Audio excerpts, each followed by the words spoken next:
Hi everyone, it's me, Darlene. We are on step 3 of the Christmas Rag Quilt tutorial. In this step, we are going to start putting a row together. I'm going to show you how to do a complete row. And the next step, I'll show you how to put the rows together. And at that point, you will be almost done. First, here's what I suggest. If you have made a more complicated quilt that has various colors and you want to make sure you like the way it comes out, go lay those all on a bed or your floor or wherever and make sure you like, the design that you've created. If you are making a quilt like mine, you're going to go 4 across and 5 down. Once you have that done, and I'll show you, I just have mine laid out here on my table. Let me show you. Mine are all scrunched up because I'm just on a tabletop, but you can see I have all my squares there ready to go. I don't think the lighting is right, but we're going to wing it. I would, if you are not sure of the pattern, either take a picture of your quilt so you remember where everything goes, or you can put a piece of paper, 1, 2, just pin it on, 1, 2, 3, 4, 5, 6, 7, 8, 9, 10, 11, 12. Then you know how your squares go back down. Because what I do is, just to make it easier, I only work on 2 squares at a time. Like we're going to sew 1 and 2 together, then we're going to sew 3 and 4 together, then we're going to sew 2 and 3 together to connect the whole row. So let's just get started with that. When I pick up these 2 squares to sew them, I want to pick them up like this so that the back sides are touching. Do you see how I did that? Let me put the camera down. See if I can show you better. So these 2, we want them to be connected. For this particular quilt, our seam is going to be at the top of the quilt, and that's what we're going to cut to make it raggedy. So you want to take this one and just put them together this way. And this is the line we're going to sew on. I just carry it right over, holding this line, so I know that that's the line I'm sewing on. So the reason we cut our batting 2 inches smaller than the fabric squares is because when we center it, it's going to give us an inch on each side that there's no batting on all 4 sides. We don't want to catch the batting as we sew, because when we snip the fabrics to fray it, the batting doesn't fray good. Don't worry if you sew and later you find out there's batting sticking out. You just snip it off. And I am going to sew at about 3/4 of an inch. So I'm just going to make sure my 2 pieces are back to back. And I'm going to start right at the top. And I'm going to follow my line for 3/4 of an inch. You don't have to back stitch. I'm just going to stitch straight down. Uh-oh, don't tell me I'm running out of bottom thread. Yes, I am. All right, I got to spin one. Hang on. That happens to all of us. I don't know too many quilters who check their bobbin every time. Well, I'm sure there are some out there. I'm not one of them. I ran out like around here, so I'm going to just start back up here. And at this point, I'm going to back stitch because I'm starting in the middle of a piece. Okay, let's continue. Now I can tell my fabric wants to bubble a little bit, and I have told you repeatedly not to worry about that. So let me show you the non-professionalism. See, I have a wrinkle in the fabric there. I don't know if it's showing too much. After this gets washed a few times and this is going to be all fringed, nobody's ever going to notice that, except everybody who I'm showing it to right now. Most people, when they do a rag quilt, they complete the entire quilt and then they go in and start snipping to create the fringe.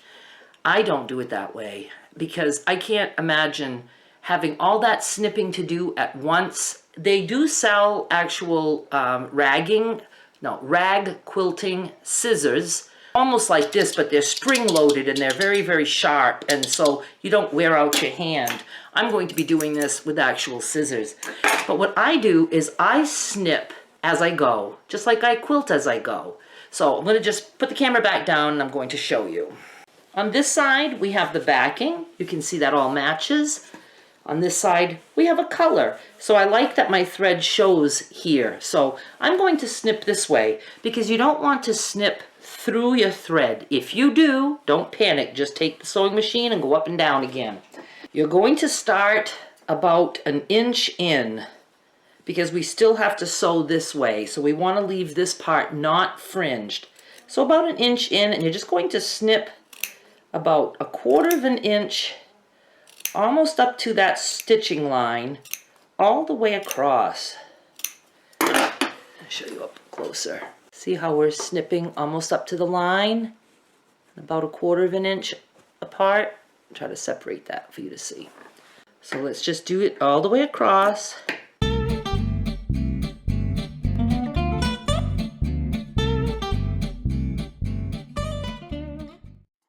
And I'm going to stop about an inch away from the edge. After this gets washed, that's going to get all fluffy. So now, what I'm going to do is I'm going to put these two pieces back. Now I'm going to go get my green and white, and I'm going to sew those two guys together. So I'm going to put them side by side, and I'm just going to pick them up this way, and I'm just going to hold them, and that's the line I'm going to stitch on.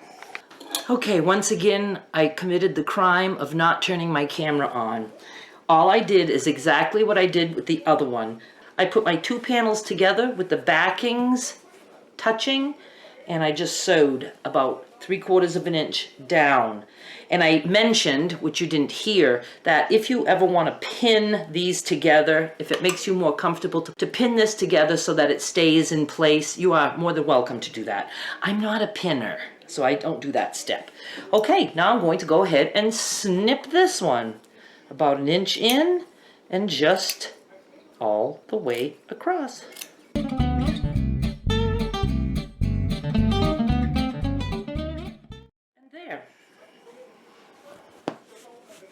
So let's go back over to the quilt. I am going to put this back in its place. So I have white, red, green, white. And now I want to sew these two middle ones together to complete that one row.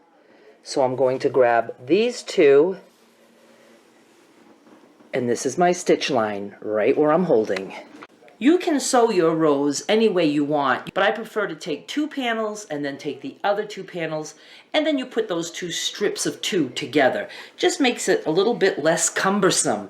Like right now, this is cumbersome because, isn't that a cool word, cumbersome? I hope I'm using it the right way because I have a tripod here and it's kind of in my way.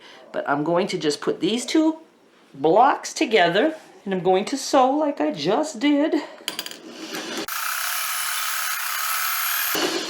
So now at this point, I'm going to just do the same thing here. I'm going to snip all the way across, starting about an inch in.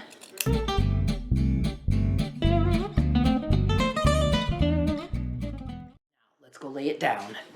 I put it back down and you can see that we have one whole row completed. I'll show you the back. You know, it's just all the same on the back. And that's how wide the quilt is going to be. So this one is going to be nice for a twin size bed or your couch or whatever. It's hot in here. My mother likes it to be like an oven. I don't. Okay, there's no relief for me from the heat. I'm going to stop here tonight because we did a complete row. Now what I'm going to do is go ahead and do my other 4 rows, and then at that point I will show you how to put 2 rows together. And you're going to be so close to being done. We're just going to have to fringe the outside at that point and wash it. So I do hope that you are enjoying this tutorial. I hope you make a quilt, and I hope you don't like stress over it. Let me do the stressing. I'm good at that. If you have any questions, please just ask in the comments below. Thank you so much for watching. Bye.